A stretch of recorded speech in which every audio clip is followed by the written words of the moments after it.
We are live streaming, and let me make you host.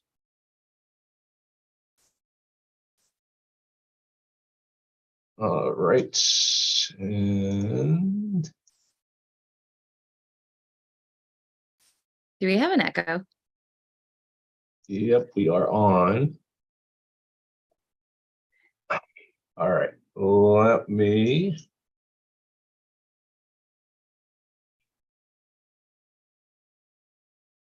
All right, so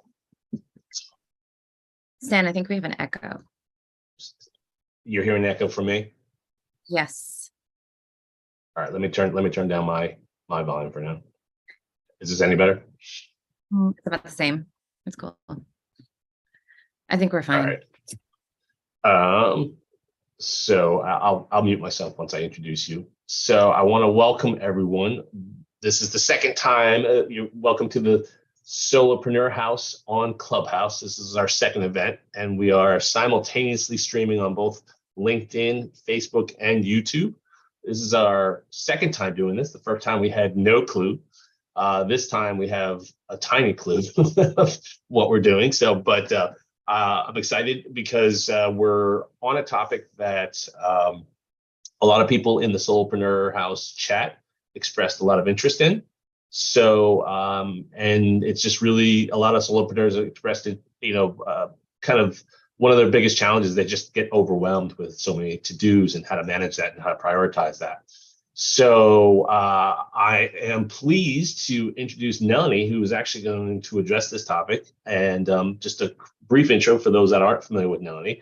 Nalini is a strategist and executive advisor. She works with entrepreneurs, individuals, organizations to help them break through obstacles and reveal their latent talents and express their strengths and achieving and inspiring successes.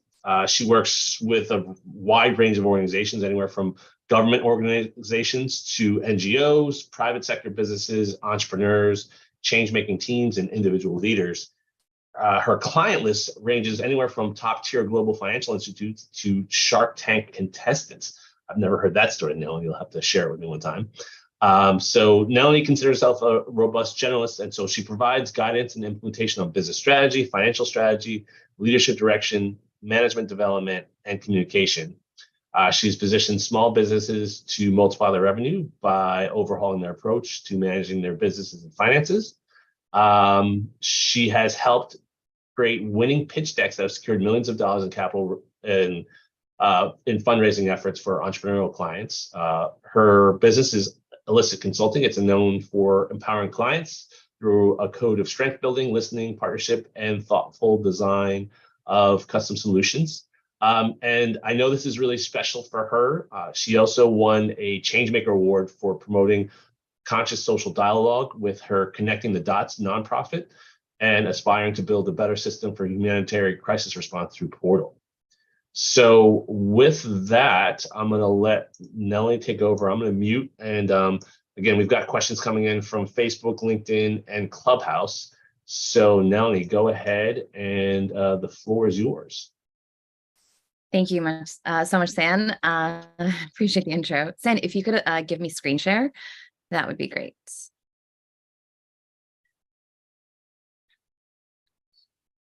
Hi, everyone. My name is Nalini, as Stan said. I'm joining all of you from New York. I'm happy to be here with you and share what I hope is a little bit of new insight. I'm sorry, I'm getting a message that I'm not audible. Excuse us for just a second. Stan, you have a clue how to do that?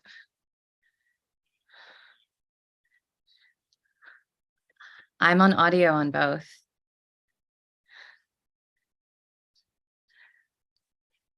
Yes. Okay, now I'm getting a message. I am audible. Okay. Let me share screen. Yes, excellent. Thank you. Hi, everyone. Again, welcome. My name is Nalini. Happy to be here with you. I'm joining all of you from New York.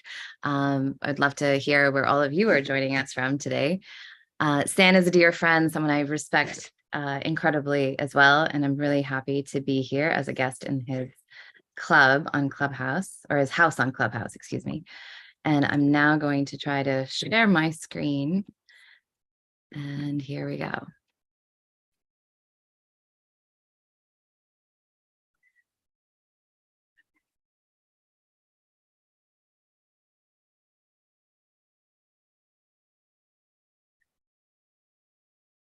Hopefully this works. Okay, so again, I introduce myself. My name is Nalini Saxena. Happy to connect with any of you afterwards if you would like to connect. My consulting practice is known as Elicit. Our tagline is explode your boundaries, because that's really, really important to me when I'm working with any client, to help them think differently. And thinking differently is a big part of what we're here about today, which is simplifying our overwhelm with savvy management design, particularly for solopreneurs and small entrepreneurs. With everything that it is that we do at Elicit, our work is informed by research in behavioral neuroscience, research in management science, and empirical illustrations, which really means what's going on in the world, what observations we can make in the world, what studies are happening, what's going on in the news, perhaps that some of you are familiar with and following yourselves. And we take all of that information in order to produce our thoughts around advisory and consulting. So that's the framework. I'm sharing that with you because this formula infuses everything else that we do. So with that, let me get to what may have brought some of you here today. So I imagine if you've joined us, you are a solopreneur or a small entrepreneur, perhaps early in your journey. I did a search to try to see what are the challenges that solopreneurs cite. And perhaps some of you will recognize a few of these challenges among the ones that you face. If you see any resonance on the slide with what you're experiencing, feel free to drop us a note in the comments and let us know exactly what it is that you're experiencing so we can actually address it when we get to the Q&A. Loneliness comes at the top of it, but I do want to address this because mental health is a really, really important thing for us to manage as solopreneurs. I myself in this space of having started as a solopreneur, and it's something that we want to address, and it actually is at the foundation of everything else that we'll be discussing here today. Because until we can really feel good, in a good place about our relationship with our mental health, all other things become much more challenging. So a few others here that I'll cite. Number 15 here listed as prioritizing. We will be talking about that in more detail. Number 7 is an interesting one, risk management. I think that this is an underserved area, and it's something that I feel that we should be discussing much more so through my work, through my partners. It's something that we care very much about. Developing a business plan sometimes happens in reverse order. Sometimes a business gets started and the business plan happens later. Sometimes we get stuck with paralysis analysis and get really into the weeds there and have a hard time moving forward. The overwhelm affects everyone. Personal and professional development is real for all of us, as we're all constantly trying to learn, constantly trying to stay on top of our game. I'm citing just a few of these. But I think that if you consider this entire list, you'll probably find some resonance with yourself or with other solopreneurs in your community. The reason I'm sharing this is just to make sure that we're all centering around, like, what is it that we're trying to overcome? What are those challenges? Another source here listed a few others. You'll see a lot of echoing here as well. Inc. magazine listed their top 4. Financial uncertainty, of course, is the perhaps predominant area of challenge that is front and center of our minds constantly, followed by an unpredictable workload. The unpredictability is often what becomes the greatest challenge that stops us or pushes some of us to overwork. Isolation we've talked about already, and the inability to turn off work, which has a lot to do with what previously used to be called work-life balance, which today we would be calling something different. But the inability to actually turn off is another challenge. So if you feel that you have any resonance with any of these, please do drop us a little comment in the chat. I'm getting a couple of DMs on Clubhouse. I will respond to you shortly after this. So with all the noise of all the different things that are affecting solopreneurs, some of these that you see right here, how is it that we actually try to move forward? How is it that we can go anywhere? Well, before we get there, we have to consider what the cost is. What is the cost of constantly struggling with all of these different things that we're trying to do at once so that we can get to a place of financial certainty, so we can get to a place of feeling like our business is an ongoing concern with a sustainable future, so that we can get to a place of feeling fulfilled, that we are delivering a certain value, that value is being exchanged in the marketplace for a fair price, and we feel rewarded personally and otherwise, and we feel excited to wake up in the morning. How is it that we actually deal with all of this stress, and what is the cost of dealing with the stress so that we can finally get to where we want to get to? So one challenge when we see all this noise is decision fatigue. Some of you may be familiar with the concept. This is often experienced when we're really just wiped out from all the many decisions that we have to make throughout the day. I said many, not many. Many comes after that. Many is the first level.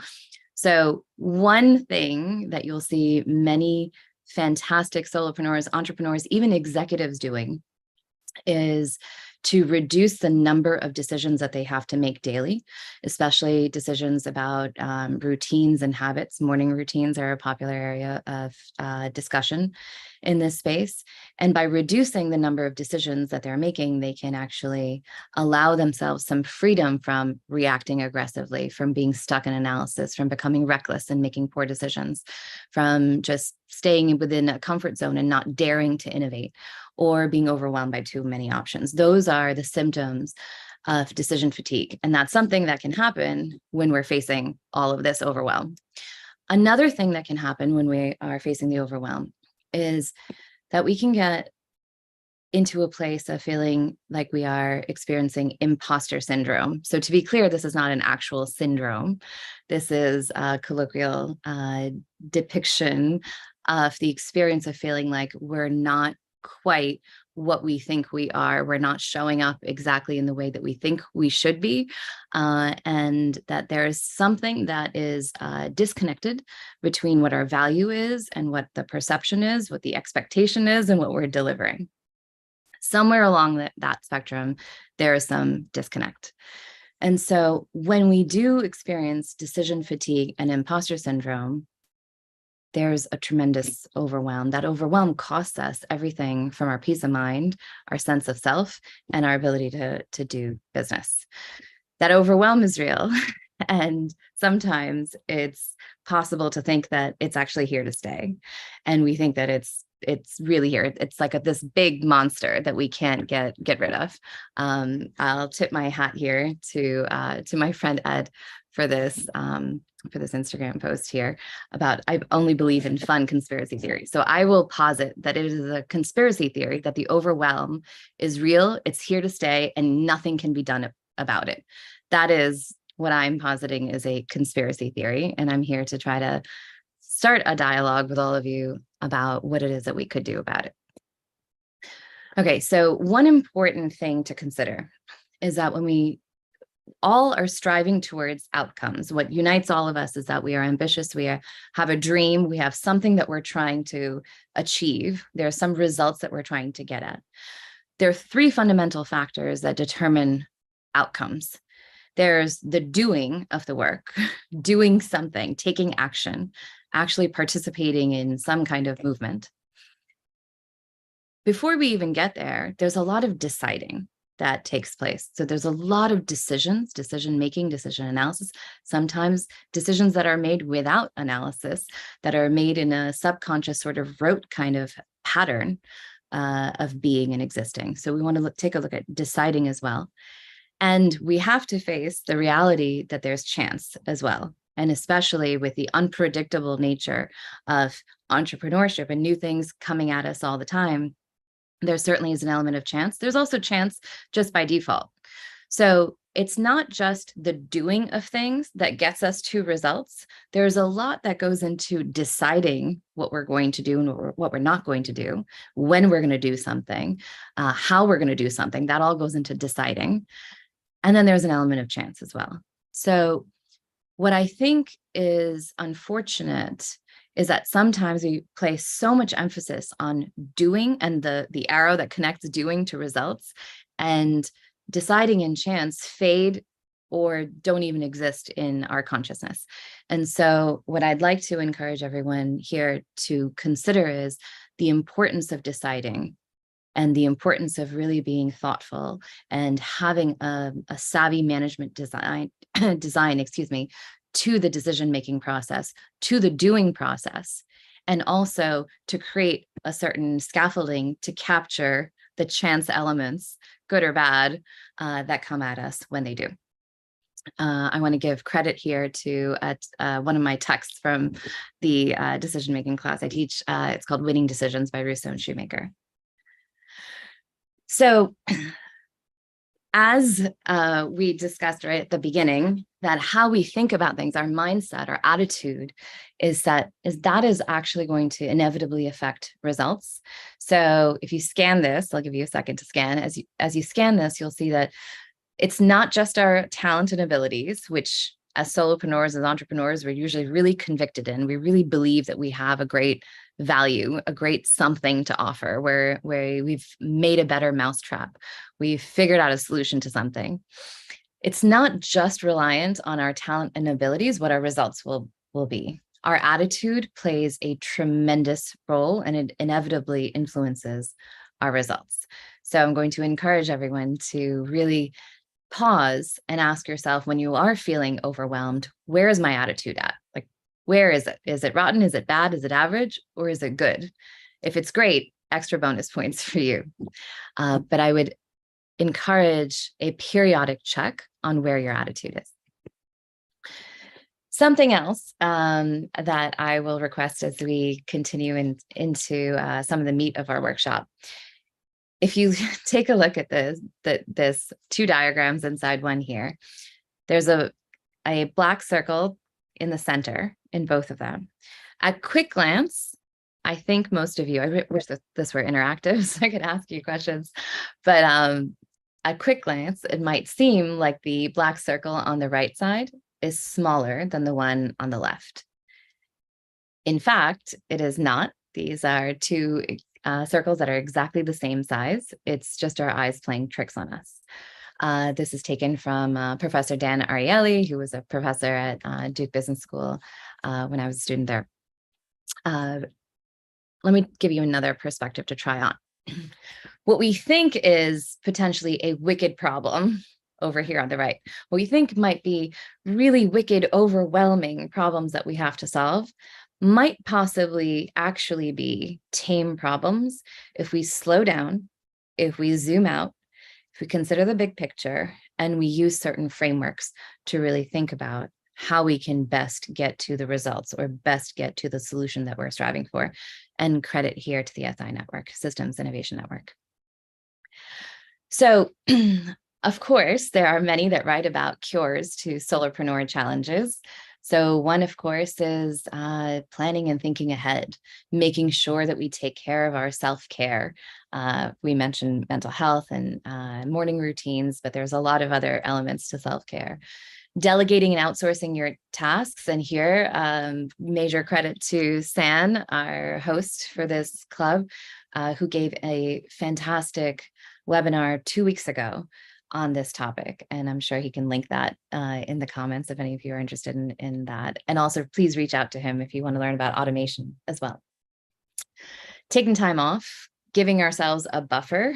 I often call this pencils down, and allowing ourselves some time to cogitate. Some other cures to entrepreneurial challenges that you may have heard. Planning a week in advance, not just big picture planning, not just planning a quarter or a month, but planning each week, and making sure in planning that week that you include some me time, embracing exercise and fitness, having a community, and making sure that in this challenging roller coaster ride that we're on, with encouragement and discouragement in frequent form constantly, that you do not forget to celebrate the wins, whatever form they may come in. But those are things that you could have perhaps Googled and perhaps maybe listened to in some popular podcasts. I know I have. But something that may be a little less familiar has its roots in behavioral neuroscience, which I'm very interested in. So the idea is that we have two fundamental motivational schema, two approaches or two schema that inform how it is that we address something that we desire.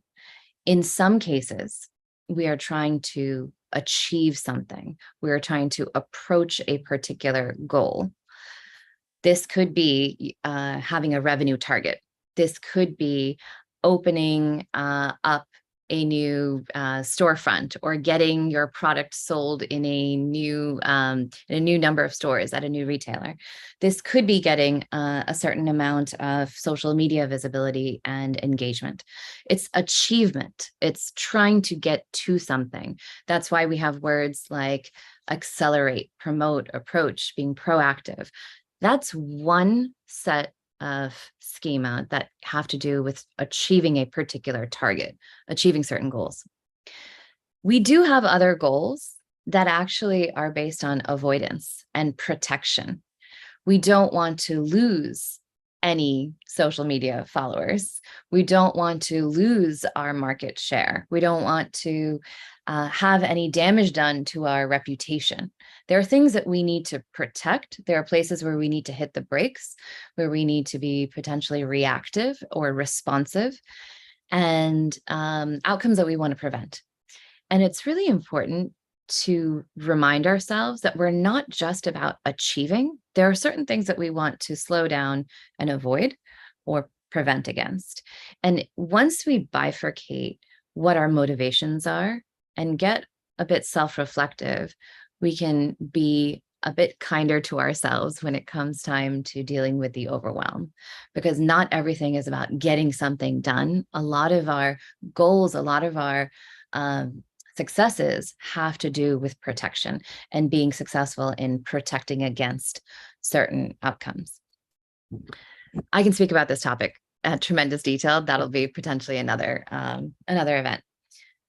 So there are many exercises out there. This one, hat tip to Day Designer. They make great worksheets and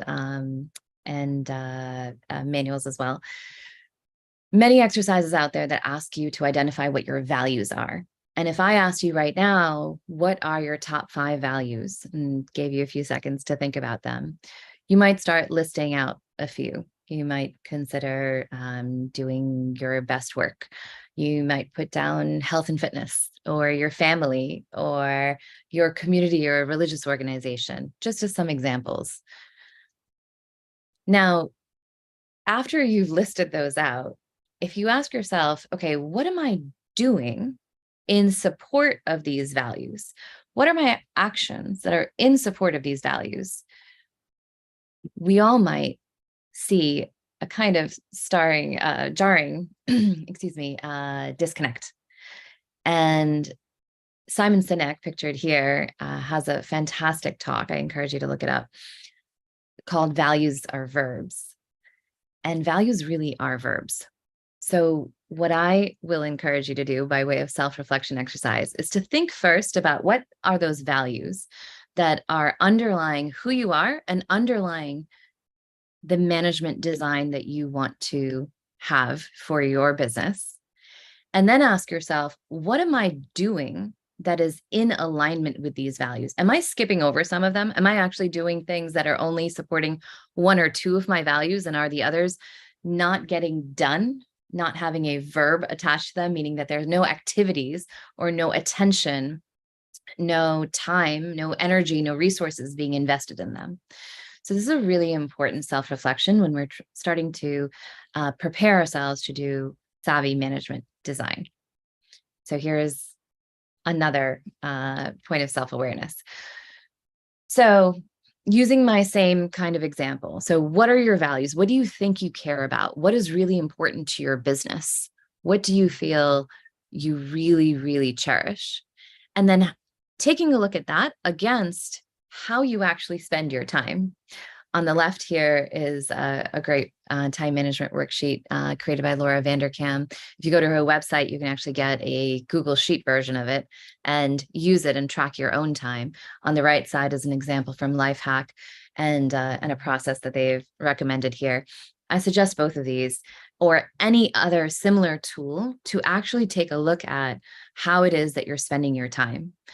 Once we take a look at how we're spending our time against what we say are our values, against what we say, what we think we're doing in pursuit of our final overall objectives, you'll see that there's a potential disconnect. And where there are disconnects, where there are holes, or where there is excessive time being spent in a certain area, there are opportunities for ahas, for self-awareness there. But I highly, highly encourage this, because we need a starting point to figure out, okay, how is it that things are operating today before we can actually take a fresh look, a clean perspective, a strategic view at savvy management design. Just for perspective, so that none of us are feeling bad, if you do end up doing Laura Vanderkam's exercise and you start thinking, oh my goodness, how do I compare to everyone else? This happens to be a table taken from the US Bureau of Labor Statistics. This is data on how Americans spent their time in 2021. This is the latest data that was available. So you can look it up from the Bureau of Labor Statistics if you're interested, and also see how you compare. So I've spoken a bit about big picture perspective, but here's my my push that I give to my entrepreneurial clients. It's to make 3 columns for yourself. Things that are absolutely on your yes list, things that you must do, you must pay attention to, things that are worthy of your time, your resources, your energy, things that are not worthy of your time, your resources, your energy, things that you must not do on that absolute no list. And then to have a third column where you can pull that executive decision and making lever on maybe. So on a case-by-case basis, you may choose whether or not to go to a particular networking event, if networking events happen to be in your maybe column. But maybe in your yes column, it is conducting a certain amount of outreach per week in various different forms. Maybe on your no list is sending out spammy messages to people because you've gotten some feedback that has let you know that you need to revise your copywriting, revise your approach so that your outreach emails do not seem off-putting to anyone. So just one example of so many. So I highly encourage thinking about absolute yeses, absolute nos, and that maybe column where you can pull that executive decision-making lever. And you could do this on your overall business. You could narrow it down to my goals for the rest of the year, your goals for the quarter, for a month. You can even break it down on a weekly basis. And as you do this, you'll find that that frees you up to release the stress of feeling like everything is on your yes list right now, and everything is important and urgent and must be done right now. And breaking it up by time will allow you to have a better relationship, a healthier relationship with giving yourself some grace in managing the overwhelm, and also having some strategic room to consider what must be done now, what you can say no to free up energy, and what you will say yes to only on a case-by-case basis based on how it serves you. And brain science, again, I always go back to brain science, shows that when we say yes versus when we say no to certain things, there is different activity in our brain. There's a different impact on how we experience this.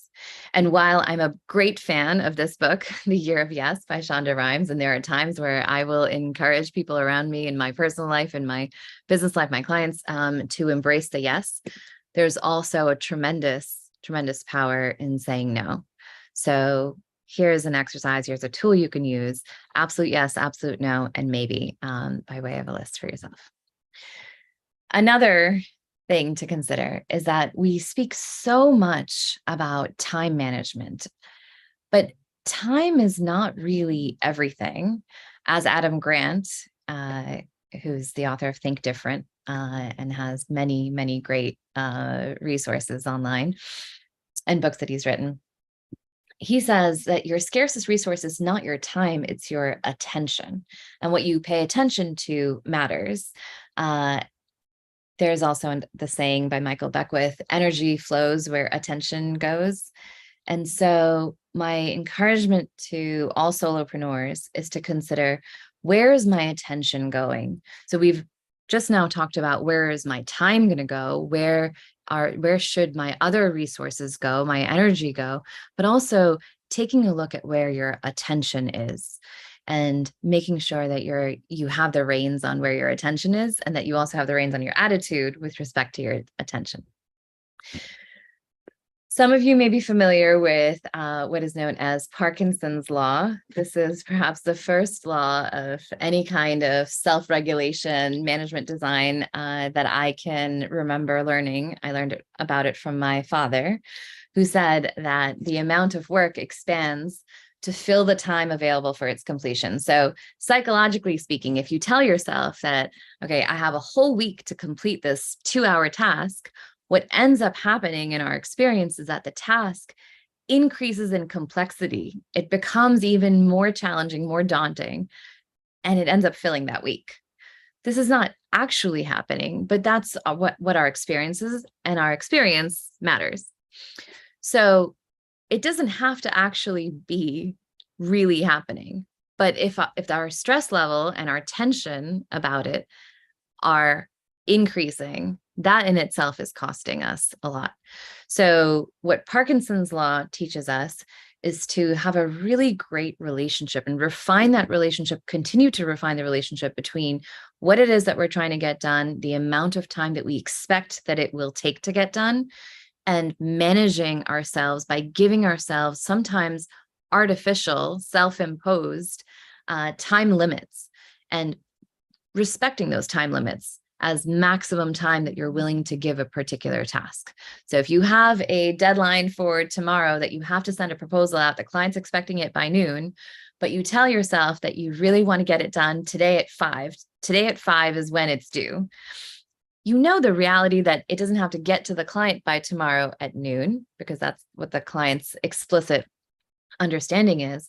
But if you tell yourself you're going to get it done by 5 p.m. today, you're less likely to stay up late working on it, slogging over it, stressing about it, and adding to your stress about, well, is this going to close? Is it not going to close? What's going to happen? So one takeaway from Parkinson's law. Here's another consideration. This is actually a diagram of the Eisenhower matrix. We're going to talk about it on the next slide as well. And it's a frame of thinking about urgency versus importance of the things that we have on our plate. So General Eisenhower, President Eisenhower, later was famously quoting as saying, "I see things that are important, I see things that are urgent, but few things actually are both urgent and important. Many things are falling in these other quadrants here." So what this exercise, if you were to use this as an exercise and take paper out and start drawing out, okay, what is important and urgent? Those are the things that I need to do. Do meaning reduce those items from my list. That's where my energy, my time, my resources, my attention needs to go, so I can start chipping away at that section of my to-do list.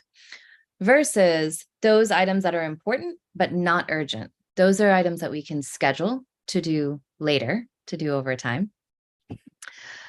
Things that are not important, but yet are urgent, that's a great place if you have the capacity. I know we're solopreneurs here, but if you have the capacity to either use some of San's automation or outsourcing tips that he gave 2 weeks ago, this would be a great place to delegate.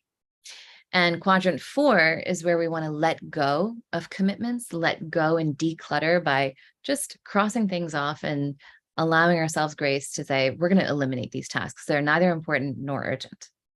Now, back in the day, I did do this on paper. I did do this on whiteboards and blackboards. What is pretty cool right now is that Asana has come up with a digital tool to use the Eisenhower matrix. And not only do they have a digital tool that you can use, but you can actually link it to your Gmail, to your Outlook, to Google Workspace, and to Slack. So when items are coming in, you can actually tag them as important and urgent, important, not urgent, not important, and urgent, and neither important nor urgent. And that can actually be really helpful as you're trying to manage the overwhelm and also step into the bigger picture thinking of what is it that I'm trying to achieve? What are those things that I need to protect? And what are my values at the center of all this? And where do I want my verbs to be? Just to tie in everything that we've been discussing so far. Here's another perspective, another matrix that's often used. It's looking at, okay, where should my impact be? Sorry, where is my impact based on what kind of effort I am investing, and where should I apply my effort? Where should my effort be in order to get certain impact?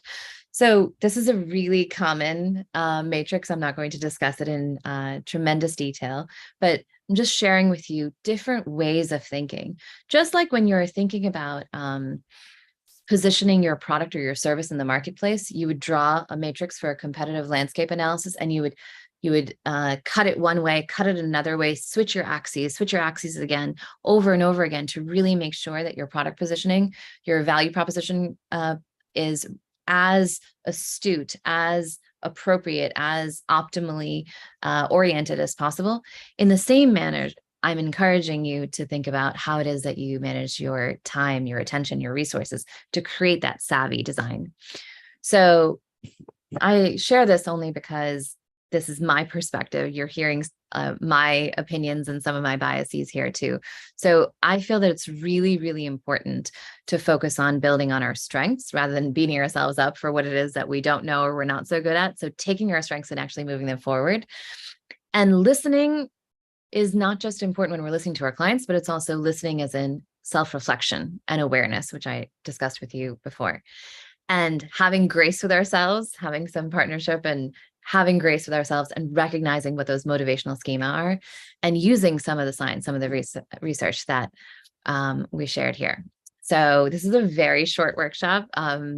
We're going to jump into Q&A, but I encourage you to seize the reins and to be the person that you've always wanted to be in business and in life.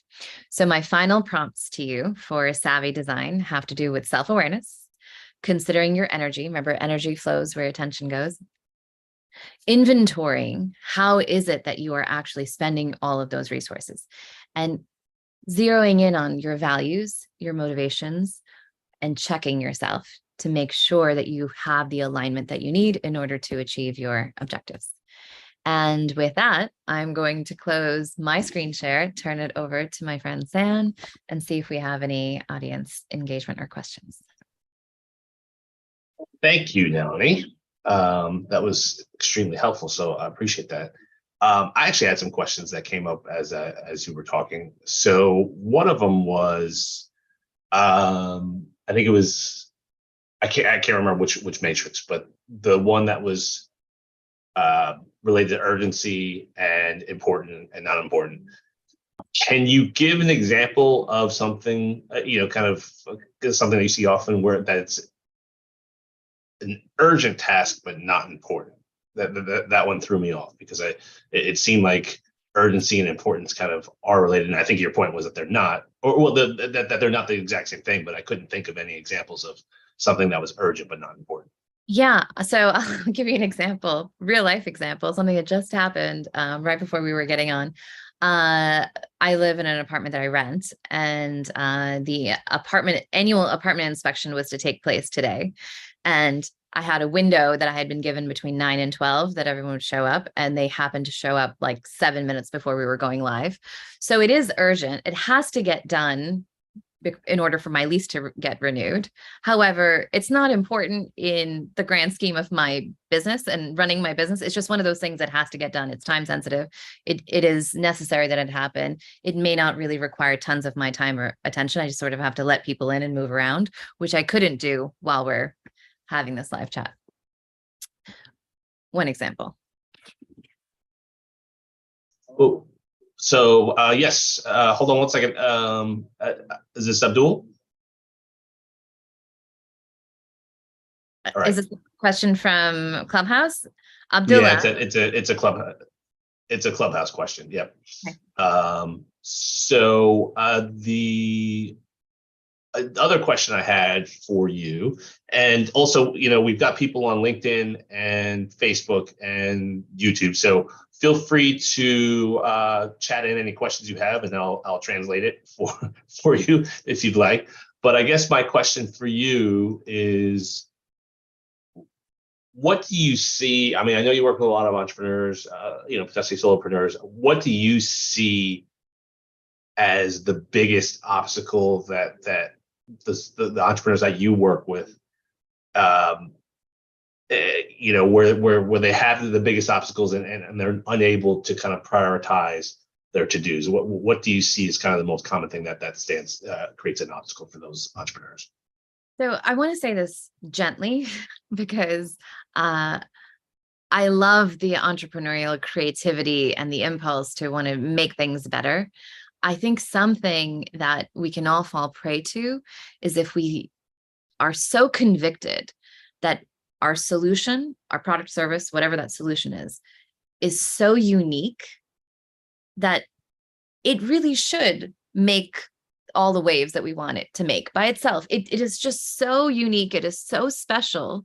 It is just so fantastic because we've fallen in love with it.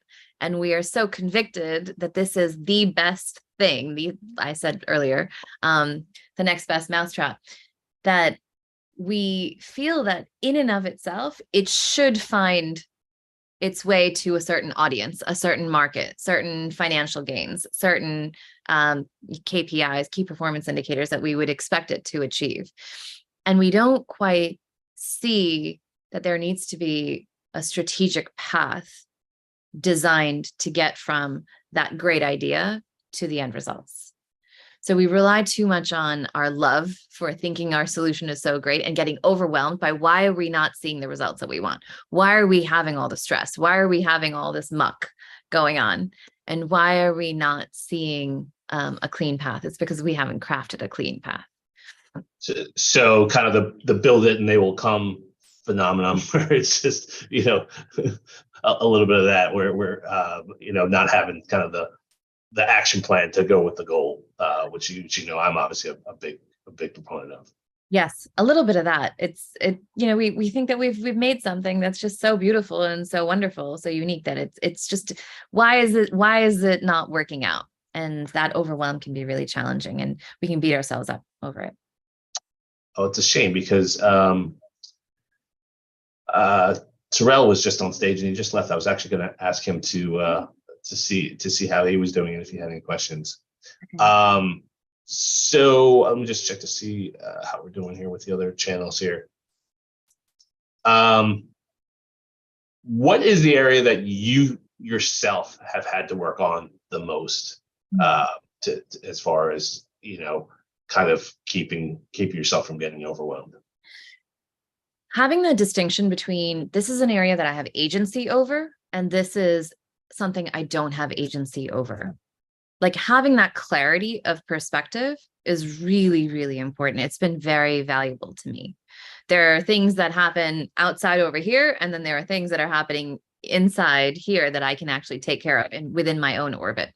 And so having that distinction and understanding that there's different levels of responsibility that I can impose on myself, different types of actions that I can and need to take in order to be able to traverse those challenges, is something that has been personally really important for me.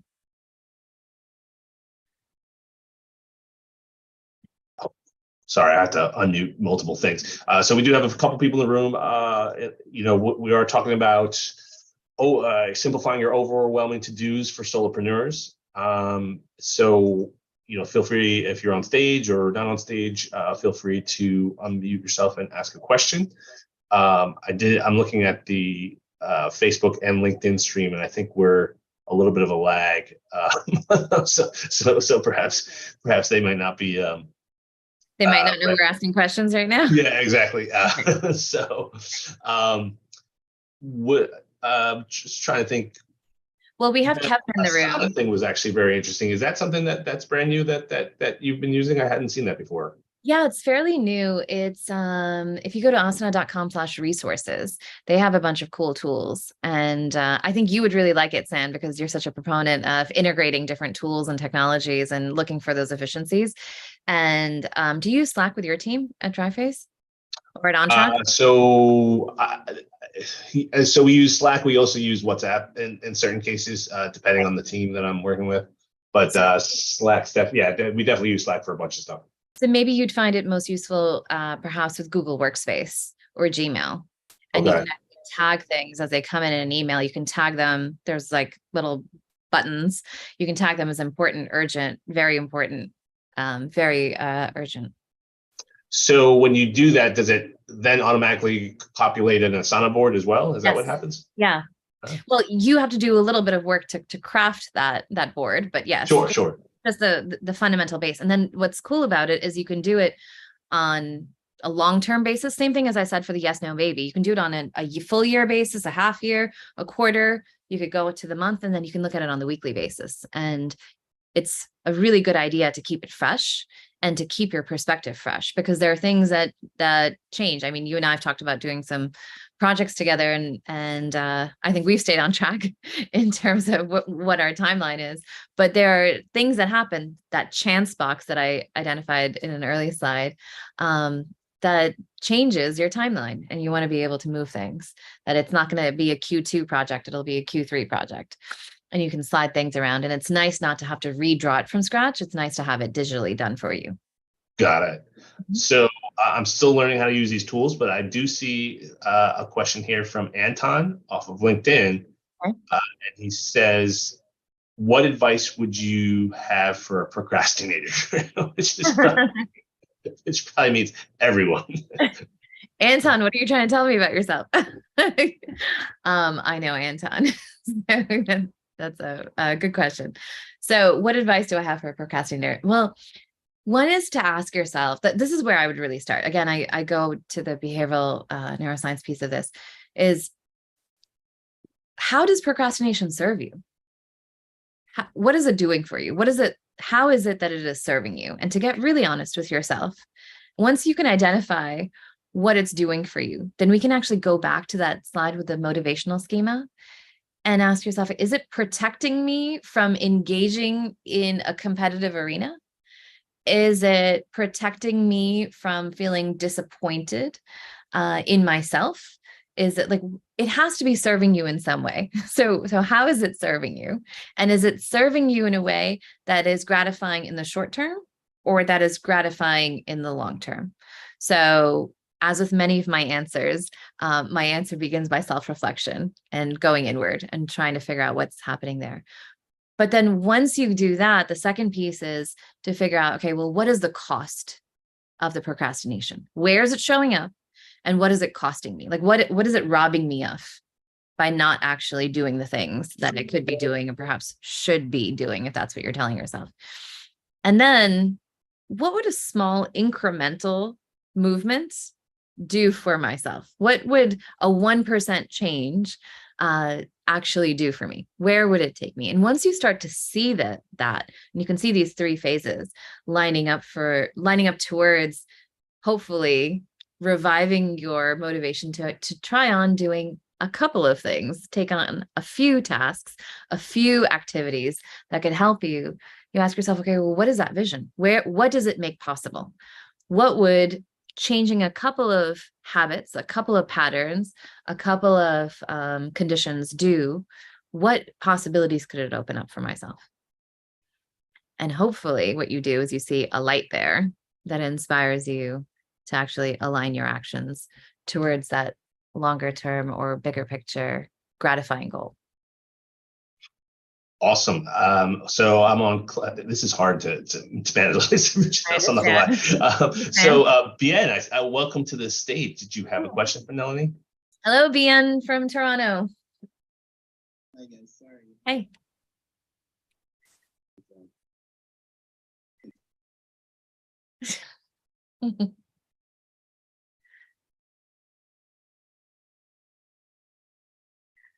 You're on. I have to ask a question.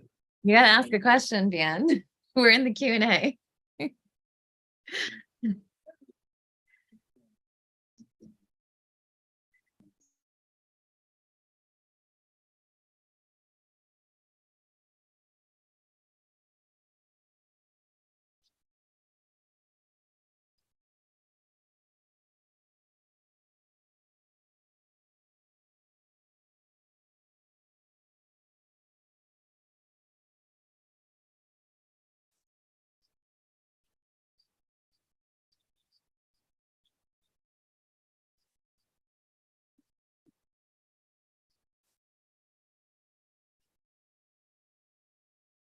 So, Bien, thank you for your question. I'm going to guess that this was your question before listening to this workshop. And I'm hoping that's the case. Because, okay. Okay. So I'll recap a few things. So one is checking our attitude and making sure that we're not having some kind of self-defeating or self-sabotaging attitude, or any kind of attitude that's just not serving us. So that one is checking the attitude, because it's not just your talent and abilities that dictate your results, it's your attitude as well. Recognizing that there are a lot of mini decisions that go into informing whether we engage in certain activities or whether we don't. So if I took my clothes out and packed my gym bag and put my sneakers by the door the night before, and put my headphones and charged my headphones, that's going to make me much more likely to grab my gym bag and head to the gym the next morning than if I didn't, right? I give you like a simple example that you can visualize. So recognizing that there are a lot of mini and micro decisions that feed into creating conditions for whether or not we feel that the road has been paved for making better decisions or being able to take certain actions that we would feel would serve us. Then we talked here, Bien, I think you and I perhaps a couple of years ago had spoken about the Eisenhower matrix. When you look at importance versus urgency and really distill the massive muck of all the things that you think you should be doing, and distill them by tagging them as important versus urgent. So it's a 2x2 matrix. We have the slides here in Clubhouse. I see you're there, so you can click on them if you want to grab a screenshot of it, of those two slides. I have two slides on that subject. There's another matrix, which is looking at impact versus effort. So you think about, okay, how much effort do I need for a certain win? And what's really important to me is to make sure that we classify the wins in alignment with what it is that we're really trying to do in service. Like, we're solopreneurs, we're entrepreneurs, we're here in service. We have a product, we have a service that we feel is actually going to do good in some way, or make someone's life better, or make them happier, make something easier for them, whatever that is that we're trying to put out there. And making sure that what we think that we're putting out there, what we think are our values, really is aligned with our time, our energy, our resources that we are putting into that effort. And then also examining to make sure that we have alignment all the way around. And so there's a lot of self-reflection that goes into some of the exercises to get to these steps, but again, you'll see those in the slides as well. I hope that was okay of a recap to give you a short answer. Yeah, thank you. I have to read it. Awesome. Well, good to see you again, Bien, as always. And there was a few of our other friends that stopped by. So I don't see any other questions. So I guess, Nalini, are there any last thoughts that you have that you want to leave the audience amongst all our different channels here?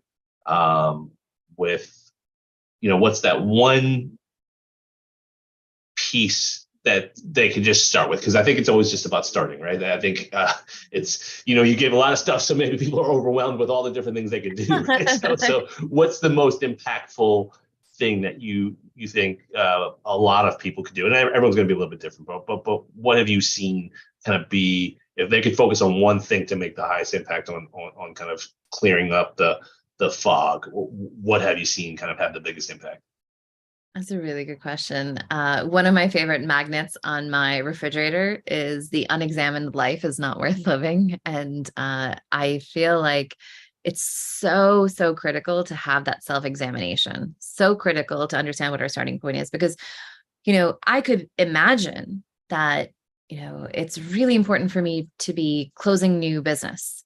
And if I do the self-reflection, if I look at my time, how I'm spending my time, how I'm spending my money, how I'm spending my energy, where my attention is going, and I'm not doing the needful, I'm not actually engaging with prospects, I'm not putting myself out there, I'm not actually responding to correspondence, I'm not participating in that, I'm spending all my time trying to write a long form blog article. I'm spending all my time trying to research people and listen to podcasts and read books.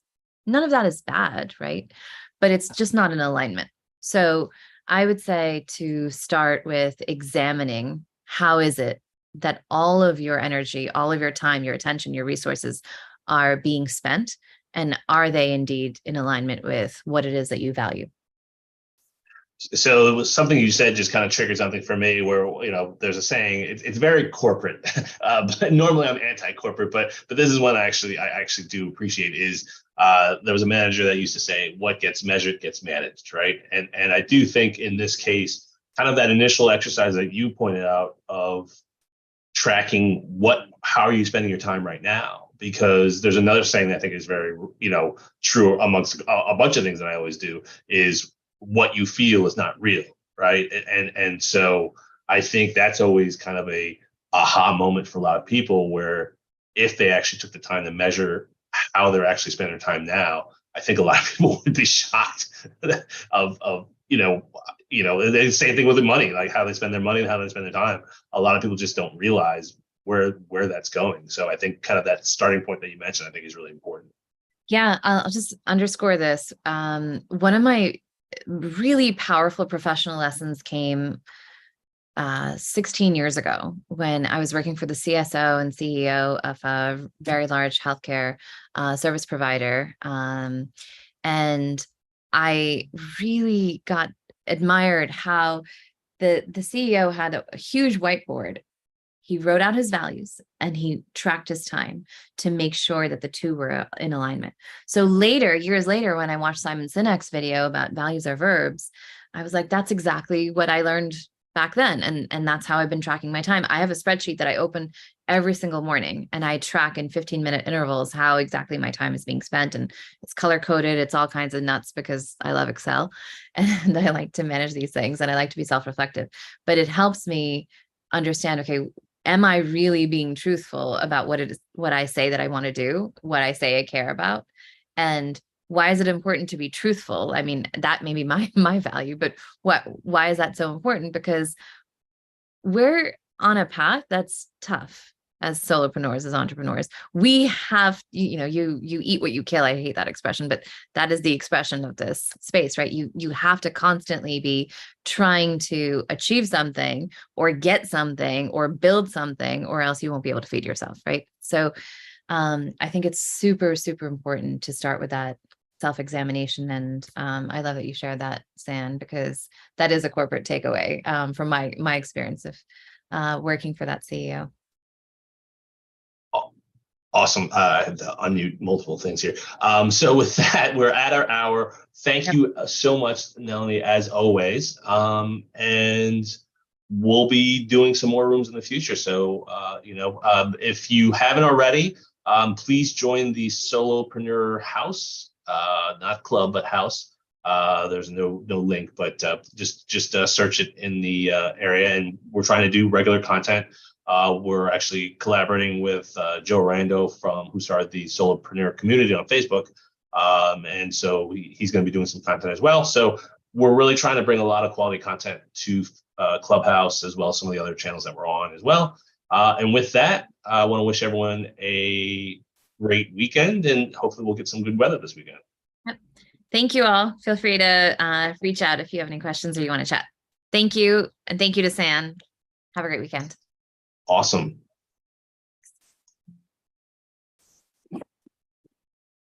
Hold on. Let me stop recording. Stream. Yeah, let me stop the recording and stop the stream.